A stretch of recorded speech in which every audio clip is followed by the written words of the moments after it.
કોઈ કલ્પના નથી કરી શકતું આ દેશની અંદર આવું ભવ્ય હિન્દુ મંદિર બને. 1000થી વધારે માણસોએ મને કહ્યું હશે કે સ્વામી ધીસ ઇઝ ઇમ્પોસિબલ, આ શક્ય જ નથી. ખાલી એક પ્રમુખ સ્વામી મહારાજે પ્રાર્થના કરી હતી કે આબુધાબીમાં મંદિર થશે, એટલે સમય બદલાયો, સંજોગો બદલાયા અને મંદિર થયું છે. પણ જ્યારે મંદિર બનતું હતું ત્યારે પણ એક નકારાત્મકતાનું મોજું આવ્યું હતું. કોવિડ, આજુબાજુ યુદ્ધો, દેશો બંધ, ટ્રાન્સપોર્ટ સિસ્ટમ બંધ, કામકાજ માત્ર બંધ.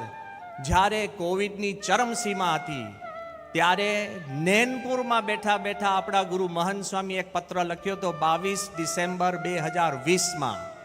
જ્યારે આખી દુનિયાના દેશો બંધ હતા ત્યારે મહંત સ્વામી એક પત્ર લખ્યો હતો. એ પત્રમાં 3 વાક્ય હું આપને કહું છું. બાપાએ લખ્યું કે મને દેખાય છે, બીજાને કઈ રીતે સમજાવવું. અને પછી મહંત સ્વામીએ કહ્યું કે આબુધાબીનું મંદિર થશે, એ કેવળ પૃથ્વી પર ડંકા એના નહીં સંભળાય, ચંદ્ર ઉપર પણ નહીં, મંગળ ઉપર પણ નહીં, પણ આખા બ્રહ્માંડમાં સંભળાશે અને રાજા રખેવાળ બનશે. આવા શબ્દો લખવા જ્યારે આખી દુનિયા બંધ હોય તો જે ગુરુ આપણું ભવિષ્ય જોઈ શકતા હોય એ જ લખી શકે અને અશક્ય કામ શક્ય કરી શકે.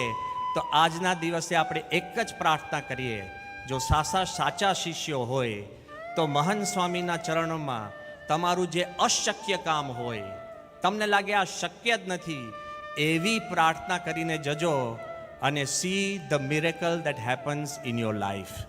He does not promise a miracle, but he works a miracle with your life.